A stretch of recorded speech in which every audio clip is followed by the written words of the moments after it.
You don't need Botox to stay young. You just need cartoons. It's the new plastic surgery. Inject some Looney Tunes into your cheekbones. See how that makes you look.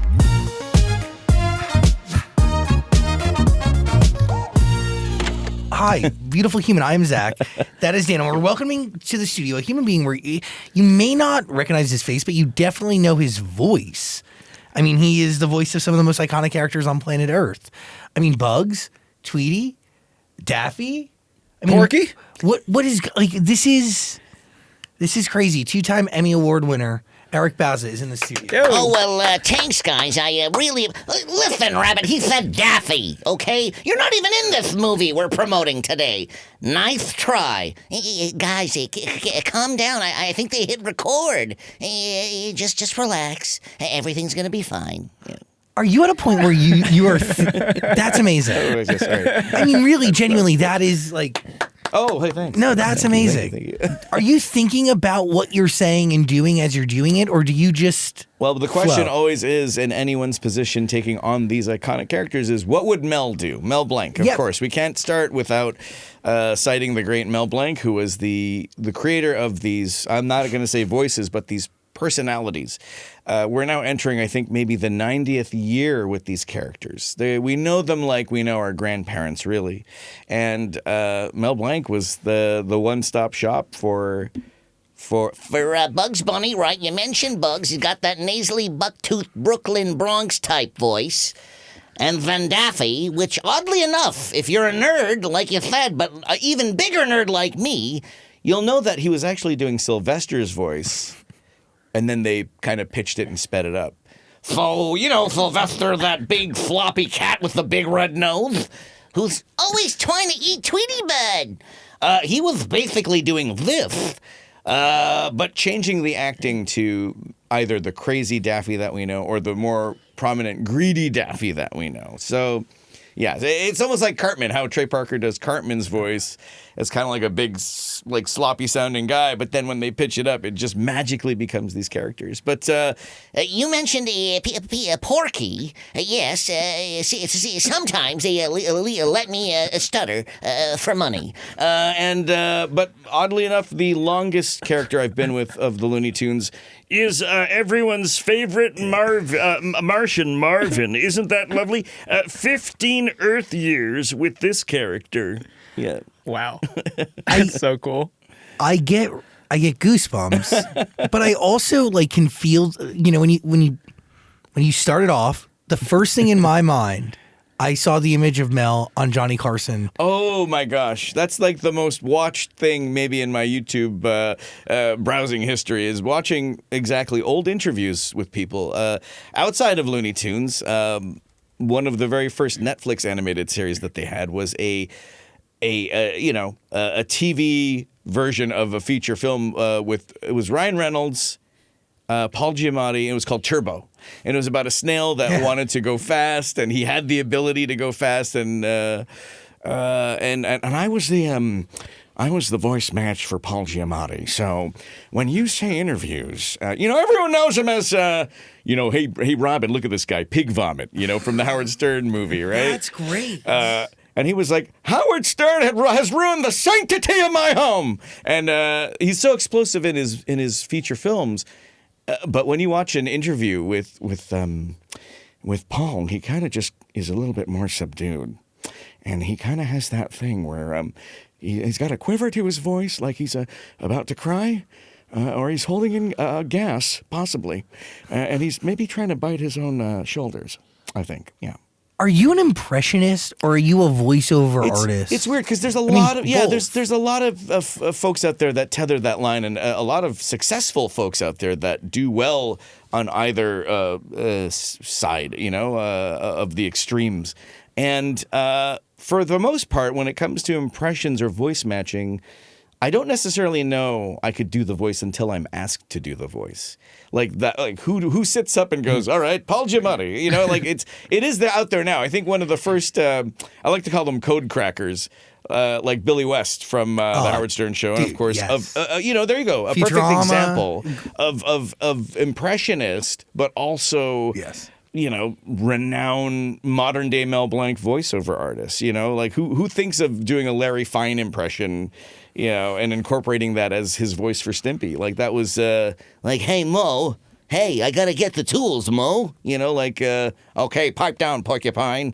No one, I never would even think that was a possibility. And just like, even Jay Moore or Kevin Pollak for the Christopher Walken impression, there's so many great, Jay Farrow, Denzel Washington, right? I mean, there's like a lot of people out there, once they do it, then everyone does it. Everyone does the president now, right? I mean, these Canadians, they come over the border. Yeah, I'm waiting for ICE to come in and get this dirty Canadian out of here. They take all the American voice work. They come here on their bobsleds, right? And they take the American iconic Woody Woodpecker, right? Throw him in jail, all right? We're going to put tariffs on Canadian words, all right? Like a boot and sorry and Justin Trudeau, right? We're going to get it. He's going to be a governor. Yeah. Is there a voice that you've been working on, an impression that you've been trying to master, but you haven't been able to figure out yet? Oh, man. Well, if you're talking about characters I haven't played, I'm thinking maybe Batman. I would probably look the worst in a bat suit. Like, first of all, I'm short, so my eyes would probably would appear where the mouth would be. Marvel, I've done like a handful of like odd characters for Marvel and DC, especially if it's like there was a phase where they did everything Lego, like Lego DC, Lego Scooby-Doo. Yeah. I had a good run. I was Lego Luke Skywalker for a minute. All I did was have to whine about Toshi Station, Aunt Beru, Uncle Owen. It was just like a lot of, I know Mark is gonna murder me after this, but he's such a sweet guy. But yeah, that's the good thing about Lego too. It's almost like Zucker Brothers. It doesn't have to be like Naked Gun style comedy. It doesn't have to be an exact impression as long as the comedy is sold there. So is that where you give it your own spin? Because everything is still your own, right? Right. Coming back to these characters we're talking about today, the Looney Tunes. It's like, there are, we're again doing these movies and shows and ads, and this is all stuff that Mel Blanc has never said. Like no one has read these words, but as a custodian of these characters, and today's fans, they always look for those loose threads, right? They're always looking for, there it is, it's not him, it's not the real guy. So you have to be like, okay, what your best memory is of these characters. Mine would be Saturday mornings as a kid when you could only watch these cartoons.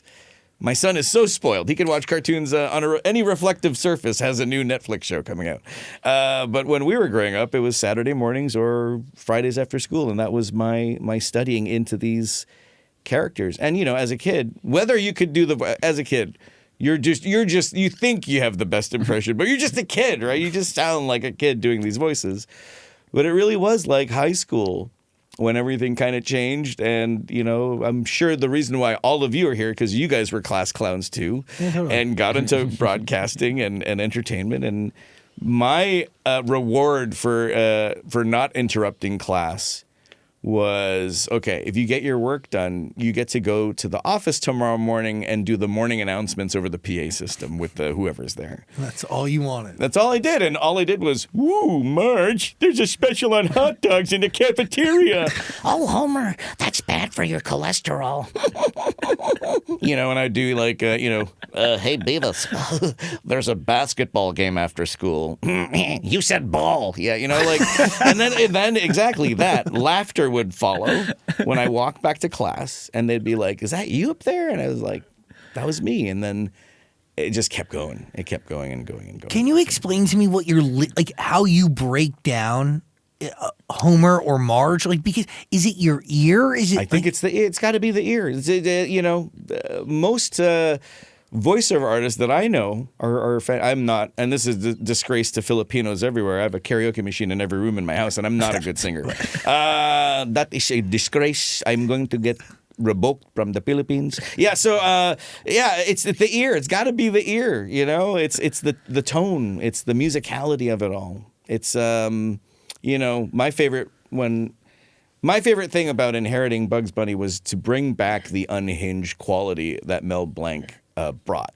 Because if there's a danger of being too good of a perfectionist when it comes to voices, that you kind of create a box and you can't really act outside that box. Whereas Mel Blanc was just performing Bugs.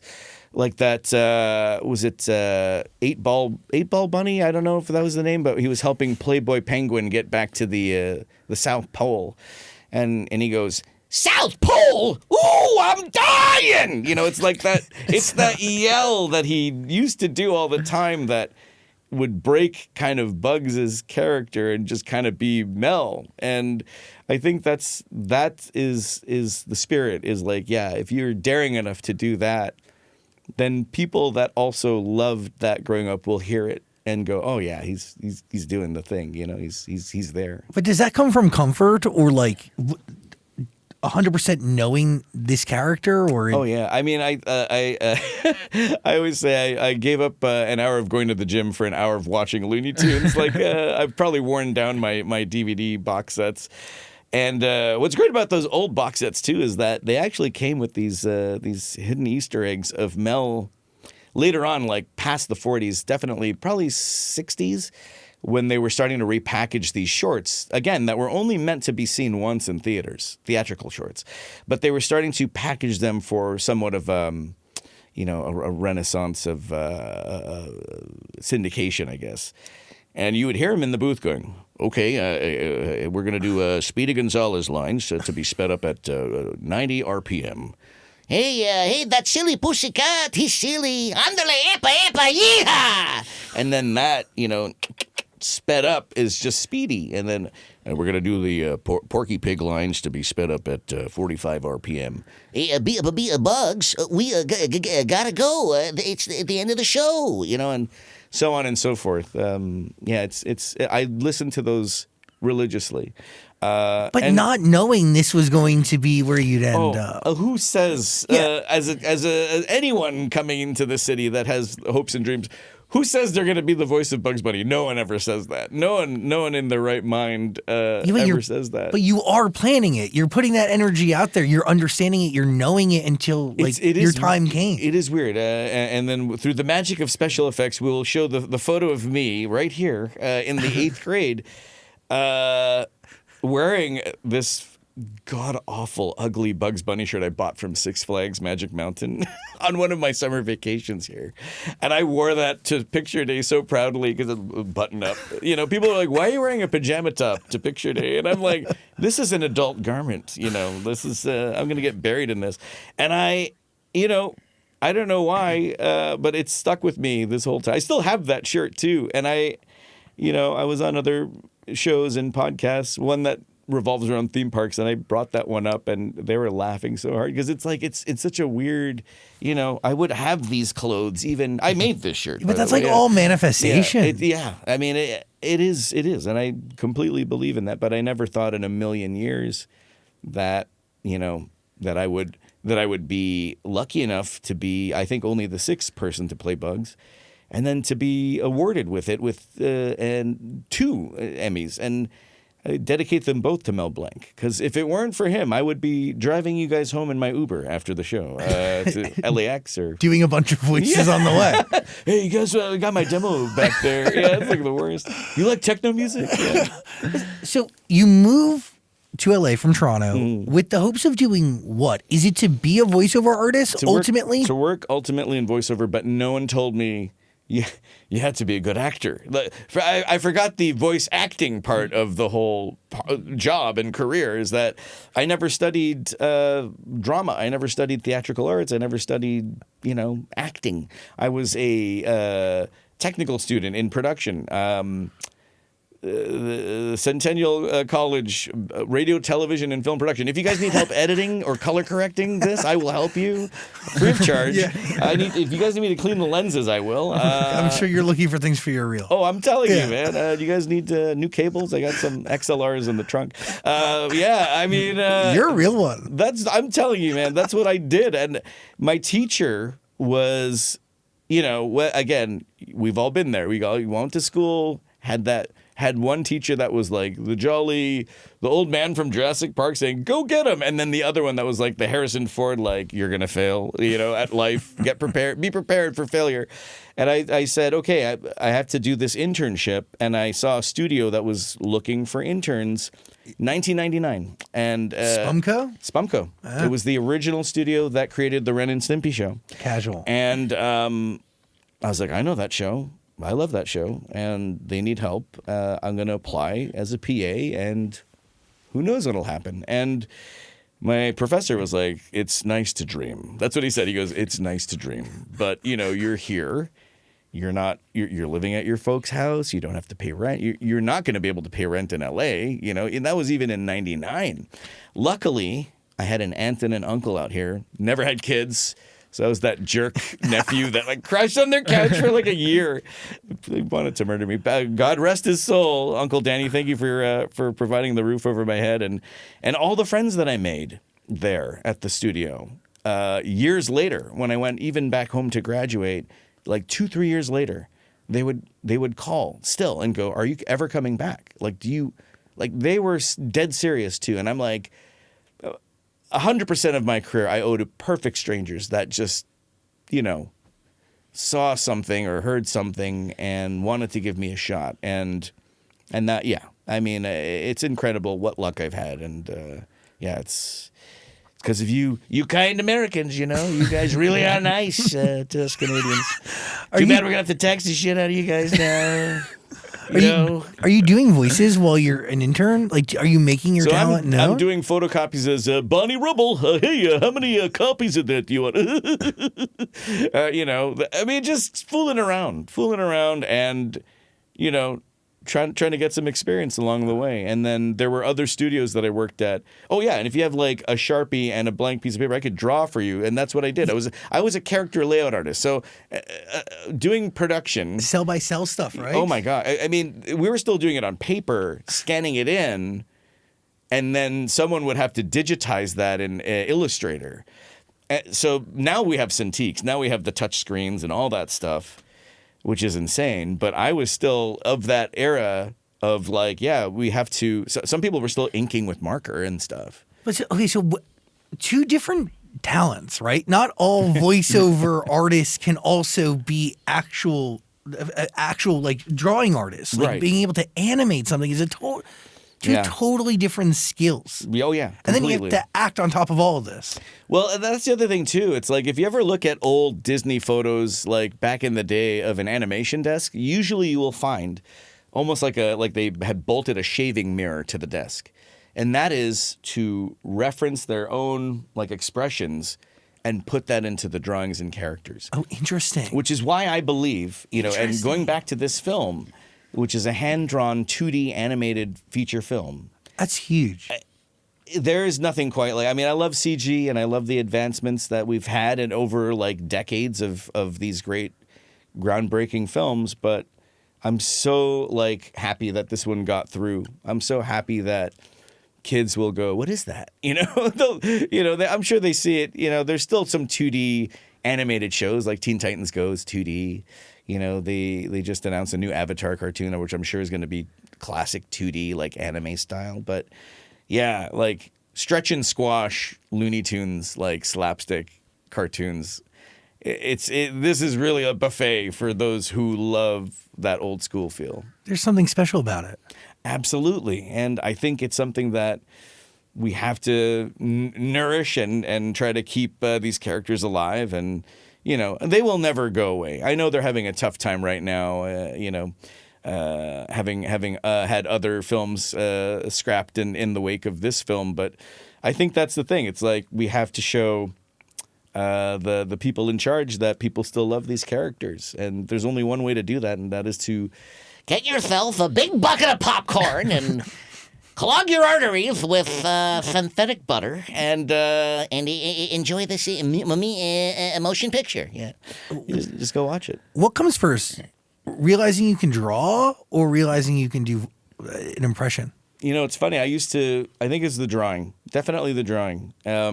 Because I used to I used to record kids. There's this thing called VHS. Yeah, ask your doctor about it. Yeah, there's a cream for that. I have VHS. Yeah, VHS video cassettes. I used to record Saturday morning cartoons, and what I used to do was I would record it and pause it on a certain pose, and then I would just redraw that pose and get to the next one or whatever. Long before the internet, I used to send away for the Chuck Jones Animation Art Gallery used to have this catalog about the size of a TV guide because they didn't want the images so big that you could. I know I'm dating. TV guide? What the hell is he talking about? No, but they didn't want you to have it big enough to hang it up. They didn't want you to replicate it. Yeah, that's so crazy. It came in the mail, and I was so excited. It had every like Chuck Jones, it had like Rabbit season, duck season. it had all that stuff, and I used to again just. Oh my, I was like a kid in a candy store. I used to draw it all the time.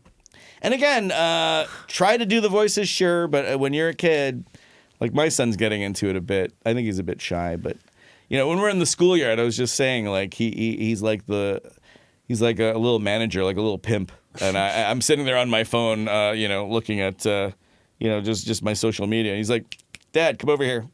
Do the thing." I'm like, What's up, Doc? he's like, "Okay, go away." Yeah. I'm like, okay. Like, I need my 10%, by the way. Yeah. You shorted me on that last one. I'm like, oh, God. The visual there is real. Here's your peanut butter sandwich. I'm like, yeah.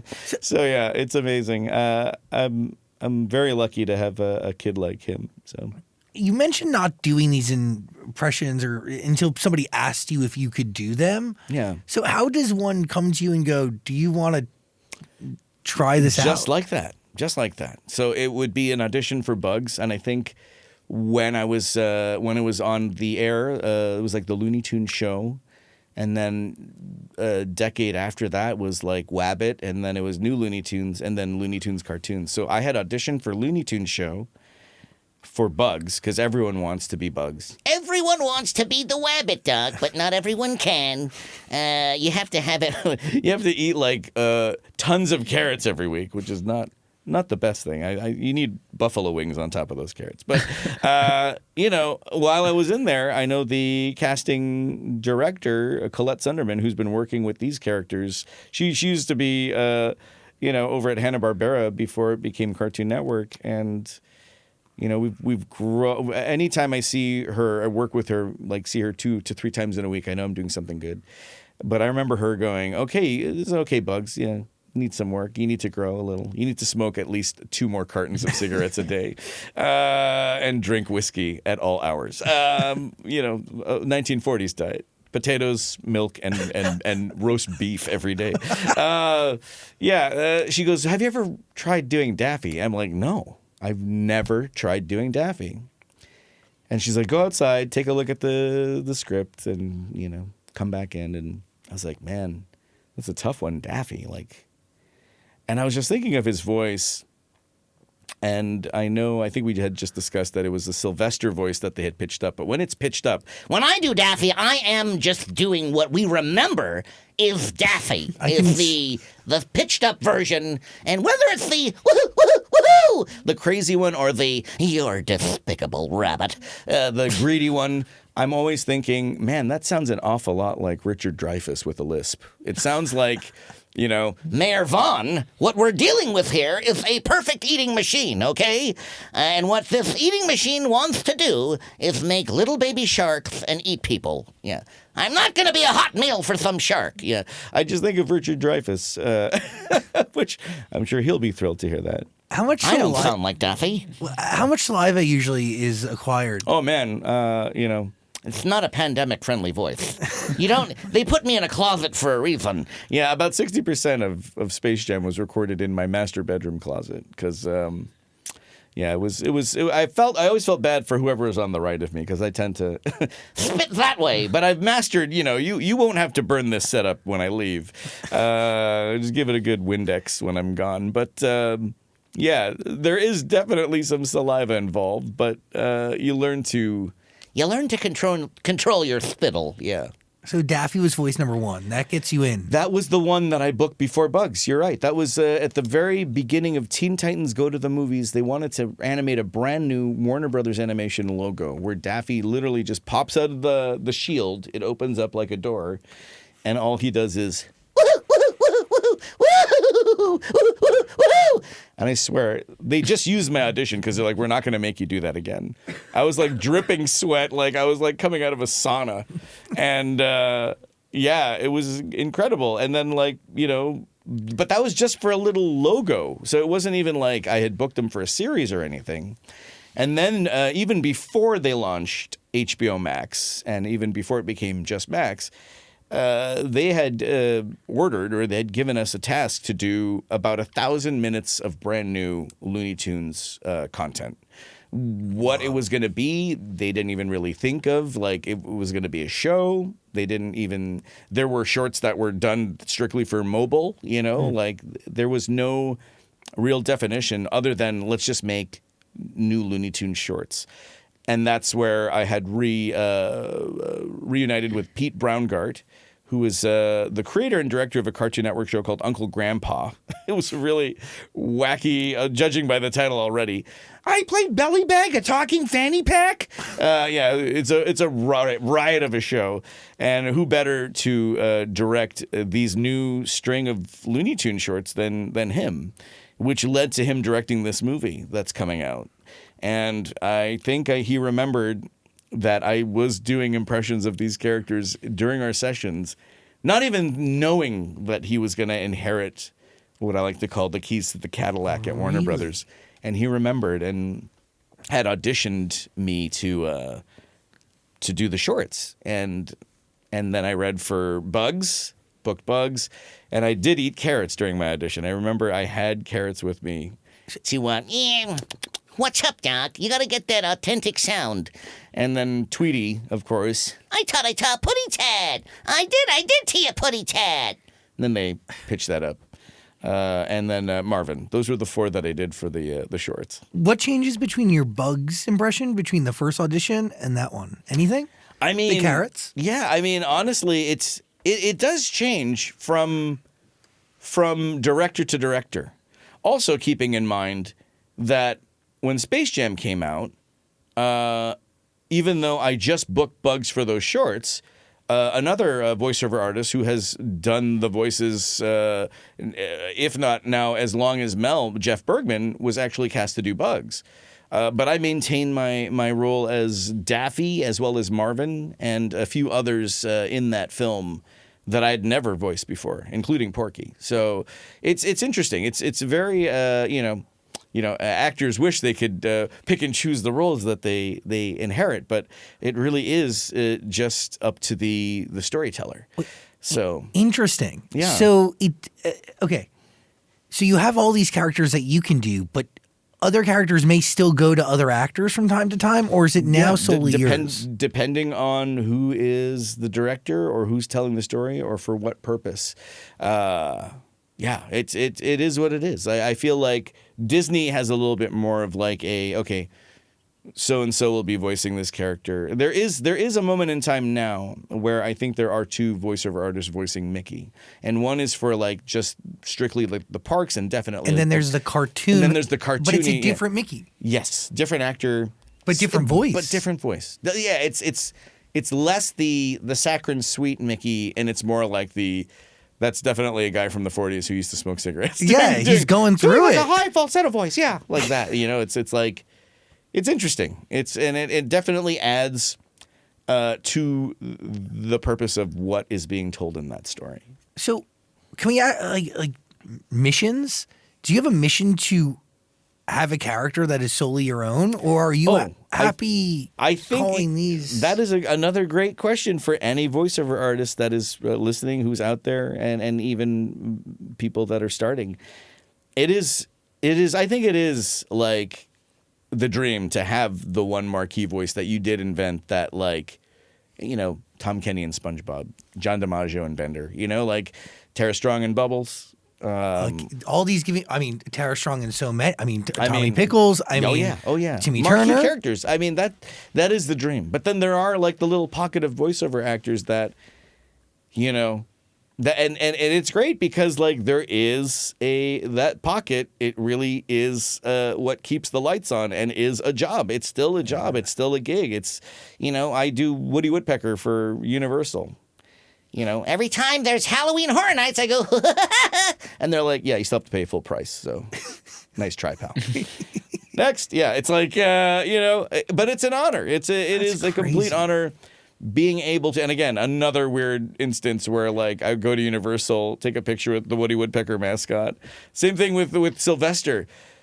I was like, what, like 10 or 11, and I'm with Sylvester at Six Flags. And then decades later, I'm standing at Six Flags because LeBron's like, let's do a premiere party at Six Flags for Space Jam. And I see Sylvester on the red carpet, and I'm like, oh, I have to get this picture.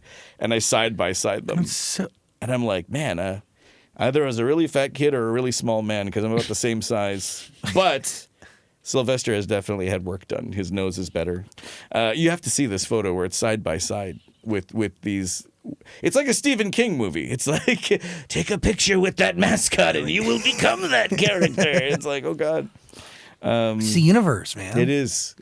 What was the first voice you actually like mastered, or the first time you realized you could do this? Because again, you knew you could draw. Yeah. But like, how'd you even what'd you hear that inspired you to... that is a good question. There was a you know, that very short-lived version of Ren and Stimpy that we worked on, and it was high hopes to get Billy West back. But at that time, he was already off to the races with Futurama and had already worked on Ren and Stimpy. So he didn't feel like he had to come back for that. And I was already working at the studio as a production manager, but I wasn't thought of as, you know, not necessarily worthy enough, or even thought of, oh, he could probably do it, because I never really, you know, chimed in. And it went to another actor after Billy had politely turned it down. And then that actor didn't work out. And then the idea now was to make Stimpy like a mute character, which is like, you know, the idea came from Sylvester and Tweety talk to each other. But Sylvester and Porky, whenever they're in a short together, Sylvester was like a house cat. He didn't say anything. He was a mute cat. So the idea was, well, we'll have Ren, and then we'll have Stimpy just like pantomime things. And I'm like, well, you're ending the show early there, you know. But I had thrown my hat in the ring for that as one of the first voice matches, but only after they go, we're gonna have to keep this character silent. Yeah, it was like I thought it was just a bad decision. And as a fan, you can't sit exactly. So that's so crazy. I bought every Three Stooges DVD and you know, mastered the happy, joy. Hey, Ren, will you button me? Oh, it's so good. I can see Billy. It's so weird, and I can see every character like take over your face. Yeah. Billy is, you know, he and I are buddies, and he is so gracious and so kind, and has been nothing but supportive of my career. And it's just unbelievable how generous, you know, when you enter this town and you hear all the horror stories of how actors are out to get each other. And, you know, it is true to a sense that only one person can have this job. Only one person can book a role. But I know when I leave a room and I'm not right for something, I go, I know I'm not right for this, but you might want to contact him and her, or her and him, you know, or these people. Yeah, but that's karma, man. That's what you put out is what you get back. Yeah. I believe so. Stay tuned. A great interview series that you do. Oh, yeah. But it very much covers history, cultural relevance, societal impact. How important is the history of these cartoons as you move forward in creating new things and even bringing these voices to life? Oh, yeah. I mean, ultra important, and definitely what drives these stories. And, you know, we're in an era still of these big studios only trusting what they know and only trusting what they have in their libraries to create more content. But there are so many smart ways to retell these stories, and in ways that would maybe correct what was done in the past, even if it wasn't on the surface or on purpose to be politically incorrect or what have you. Or if people look back at something that was problematic, you know, we could fix that going forward. And I feel like yeah, that is important. And, but it never once crossed my mind that I, being a Filipino-Canadian, voicing Bugs was something that I had to do for my people. If anything, I'm more scared of getting canceled for not being a real rabbit. He's not a real rabbit. Get him. Yeah. Where's his passport? Yeah. Is it? It can't be lost on you. You are the only non-white guy to do this role. It's 5 white dudes and then the kid from Up in the history books. It's Russell and then the 5 old men that he hangs out with. That's Fox. That's really good. Still not getting my residuals for that, Disney. What the hell? Come on, Pixar. I posed for those model sheets. You know it. Yeah. There's this, Scorsese photos of me leaving a Starbucks, and it's like, oh, that kid could look like a Boy Scout in our movie. Why do I have this image of you in a Boy Scout uniform? It's really... I don't know why. It's not okay. Why would I be hanging out with old white men? It's weird. That is for many reasons, it is a big deal.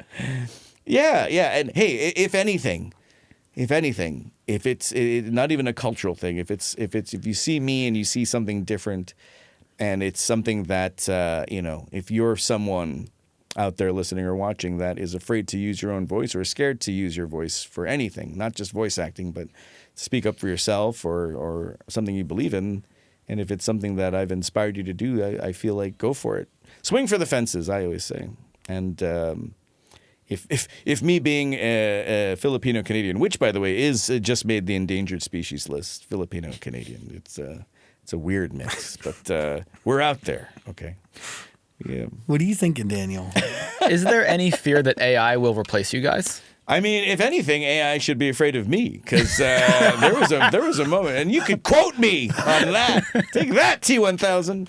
Yeah, there was a moment in like about a year or two ago where I was taking over voiceover roles for celebrities that were either too busy to hold on to a role or be present for a project, or they went off the deep end and kind of, may not be well enough to engage or come back or had stuff to sort out. Or they're at the Capitol building. I don't know. Maybe they're at the Capitol building and they were caught there. And we're talking about Jimmy Pesto. Yeah, hey, Bob, mind if I put my meat in your freezer? That's a Zoom. Originally I was brought on that show to take over for Mr. Bill Hader, who I have so much respect for, as Big Bob. It's kind of like his Columbo impression almost. It's Bob's dad. And, I guess, I sound like him sometimes. And then while I was there, they're like, do you think you could try this one? And I was like, exactly. I'm like, I don't know. Like, I don't know. Same exact situation. So you go out of the room and you try to figure out Jimmy Pesto? Go back, figure out Jimmy Pesto, and they're like, great, you're Jimmy Pesto. and I on both accounts for the talented artist that I kind of took over for, I said, hey, I know how this town works, and I know my place in this food chain, that when a certain someone may come back, then I go back on the toy shelf. I go back in the janitor broom closet, and you call me when you need me again. But the people of Bob's Burgers were like, no, you're the guy now.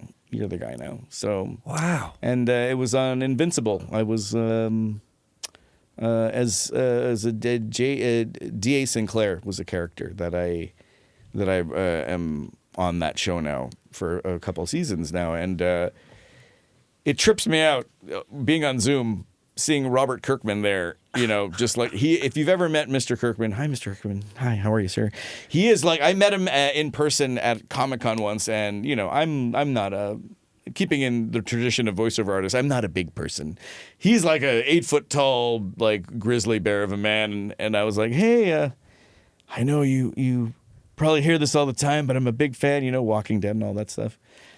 And he looked at me, he's like, well, I can't hear it enough. And I don't know if he was joking or like being serious. And I was like, all right, I'm just going to go over here now. And years later, I didn't even think that I would be working with him on Invincible. And I'm always, busting out impressions for him and making him laugh is one of the most rewarding things. Because again, highly intelligent being, writer, comic book artist, storyteller, and, to get any kind of reaction out of my magic tricks is awesome. That seems to be the genuine motivation. Always. And almost the sole motivation. Yeah.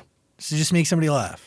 That's every Canadian's motto is you got to make them laugh, I think. And again, I hail from the same town as Mike Myers, Jim Carrey, John Candy, Scarbrough. My parents are still there in Scarbrough, and if you go like one big block over, they have Mike Myers Way. Like they named a street after Mike Myers, and it is the worst street in Scarbrough. It's like there's like a bunch of like electrical wires everywhere, groundhogs and raccoons eating trash, but that's Scarbrough. Interesting. What is it about the area? Is it the school? Is it the water? School. It's probably the water. It's.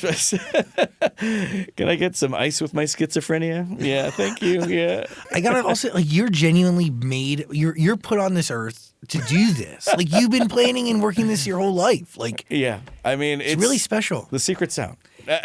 but the truth is, like these characters should only go to somebody who has been unknowingly been preparing for this for forever.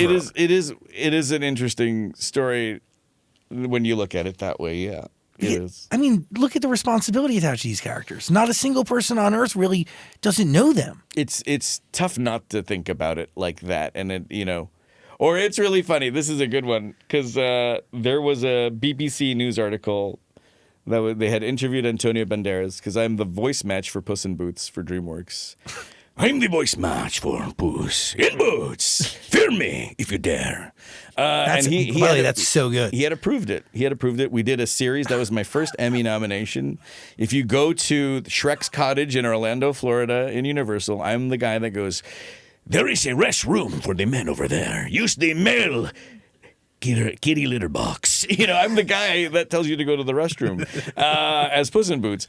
But it's funny because the article was like, there's a young man from Canada that is doing your voice for this series for Netflix. How does that make you feel? And he's like, that is okay, because that means I created a character so popular, I do not have to be there for him to exist. So he's like, I am Santa Claus, and Eric is Mole Santa. He is in the Sherman Oaks, Westfield Square, letting kids sit on him while I'm in the North Pole with my elves. Yeah, I mean, it's amazing, and I love that. There was a moment when The Last Wish was coming out, that amazing film that they did at DreamWorks with Puss in Boots, and because it was DreamWorks, NBC, they had Puss in Boots every weekend doing an ad for football, and it was him describing what it takes to be like a good quarterback, and it's like, you have to be tough, think on your feet. And then he's like, this Saturday. And it was me going, the Vikings versus the Bills. Like, it was me doing, like, the stuff that changes every week. Oh, really? So he did like, the meat of the commercial. And then I was like, Friday at 8. Yeah, like, it was like, just a tag. But no one said anything. No one suspected. I mean, I was doing it better than what I'm doing now. But for the purpose of comedy, you have this great performance from Antonio. And then me going, do not forget to scan your QR code for Tostitos. I'm like, oh my God, my kid needs braces, so I have to say this. So, it is great. But then there's opportunities where I was brought in to do all of the scratch dialogue before the film was even greenlit, just so the execs at DreamWorks could see how the story was going to go. And that's a big responsibility, working with the director and going into DreamWorks every week and going, get yourself, boss. Get your hands off of that. That's my wish. And then it gets approved, and then they bring Antonio in, and then, there were ads and spots that I got to do because he wasn't available, and then there were things that he wanted to do, like, I am doing the Hot Wings challenge, not you, okay? You back it up there, Canadian. Yeah, like, I remember being in the booth with Danny Trejo, Machete. That's crazy. As he was doing a guest spot on Puss in Boots, and I'm sitting next to Danny Trejo for 4 hours, and he does not say a word to me. And I'm, like, doing this voice, and, like, sweat, like, upper lip sweat. And before I leave, he's like, Bauza. I'm like, yeah. Like, freeze. He's like, come here. And I'm like, oh, hey, man. Good working with you. And he's like, you did a better job than Antonio could have any day of the week. And I'm like, oh, thank God. Selfie? Quick selfie? Thank you. Okay, bye. I'm going to go get some of your donuts. Trejo's Donuts and Tacos. Yeah. John Leguizamo patched in from New York for the show. I'm doing Filipino-Canadian doing a Hispanic voice, Hispanic guy doing a French accent. He was Jacques Sprat. John Leguizamo doing Jacques Sprat, and me doing Puss in Boots for 4 hours. And then at the end of the session, and it was over Zoom, I go out to say hi to him over the connection. He's like, all right, who was, John Leguizamo. All right, who's the Joker that was doing Antonio today? Who was doing Puss in Boots? And I was like, that was me. And he goes, that was you? Holy crap, man. Like, he couldn't believe it, like, again, when you look like the kid from Up and you sound like Puss in Boots, it is the greatest illusion of all time. Do you have any desire to create a Filipino character in the animation sphere? Because it is a space that's underrepresented. They are cartoons already. They are, you have to meet my parents. They are hilarious. Every time I talk to people from here, like, they go, what's it like going back to Canada and with your family? I go, you remember when Alf went home and all the Alfs were there? It's like, that's what it is. It's like me as like the nutty professor. I dress up as multiple people from my family. It's one big green screen at my house, and I'm like, my mom, my dad, my grandpa, yeah, they're all jokers, my whole family. If anything, anytime I go home, I always say it's to recharge my comedy batteries, and it is because of my family. And they couldn't be more supportive and like so proud, and yeah, it's amazing. It's amazing that I have such a great support system. By the way, you can watch all things Looney Tunes. It's waiting for you on Max. We're going to put a link below, plus the brand new movie. Come on. The Day the Earth Blew Up. Which is describes any day of the year so far. It is there. The film itself is it's like a 1950s sci-fi kind of disaster movie, but right in the middle of it all is Daffy Duck and Porky Pig. Probably the last characters on your bingo card to save the planet. But a duo that I needed, but didn't necessarily know I needed. Right. And I feel like that is one of probably the most unsung, because we have Wile E. Coyote and Roadrunner. We have even Bugs and Daffy. We have Bugs and Elma. Yeah. we have, I say we have Foghorn and Barnyard Dog. Yeah, we have them all. But we never really think about Porky and Daffy. And the one thing that our director always states is that it's the only pairing in Looney Tunes really that isn't trying to eat or kill each other. They're just friends. They're just roommates, or one of them is trying to sell. Daffy's always trying to sell Porky something to improve his life and makes it worse. So it was conducive to a story that could be spread over like 90 minutes, where you don't stop and think, okay, well, why are we watching? Oh, okay, they're friends, they're buddies, they're more than friends, they're brothers in this movie practically, and they're trying to save their home, they're trying to save the Earth from an alien invasion, and it's the kind of movie that you don't have to think much. You just have to sit there, turn your brain off, and just laugh. But your brain is totally on when you're recording this thing, because you are playing two characters who have dialogue, most dialogue with each other. Oh, absolutely. Absolutely. And of course, we would have to do... we would have to do Porky first, because he's the less strenuous on my voice. And they're both strenuous in different ways on the vocal cords. But Daffy is always cranked at 11. Like, he only starts at 11 and gets worse. And there's a scene in the film where... they're in this cave and these rocks start falling because Daffy's going crazy doing his woohoos. And I promise you, when you watch that, none of those woohoos were recycled. I had to do everything. And there was a moment where there's multiple Daffys, doing it. And I'm like, oh my God. I'm like, can we please just copy? They're like, no. We have to go authentic. You have to do everything from scratch. I think I have calves on my neck because of that session. I have the back of my neck has abs. Do you take time between them? Do you go back and Oh yeah. So again, we just for the purpose of this short interview and conversation, I could go back and forth, sure, but for the purpose of trying to tell a good story, and having the thank goodness, the director, the exec producer, the writers, the storyboard is there too. Then you have the engineer. and they're there to guide you through a conversation you're going to have with these two people that you're playing, and you're going to forget everything you did as that character once you put on this character and hope for the best. And if you ask Pete, he always says, he's like, 9 times out of 10, it always worked. And that is taking, and for each line, I'll give you A, B, C, right? First round. Yeah. And then they give you notes, and you give them another A, B, C. And they go, you know what? We forgot. He's not screaming from a mountaintop to the other mountain. He's actually this close to Porky.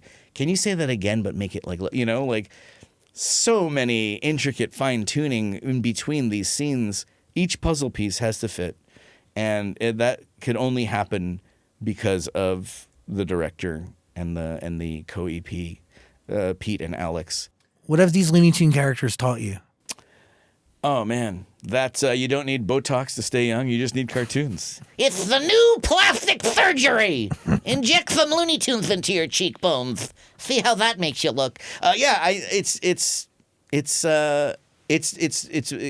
giving a chance to say thanks to these characters that ultimately shaped who I became and who I am, and hopefully to extend their legacy to generations, like not even just to my son, but his kids, like down the line.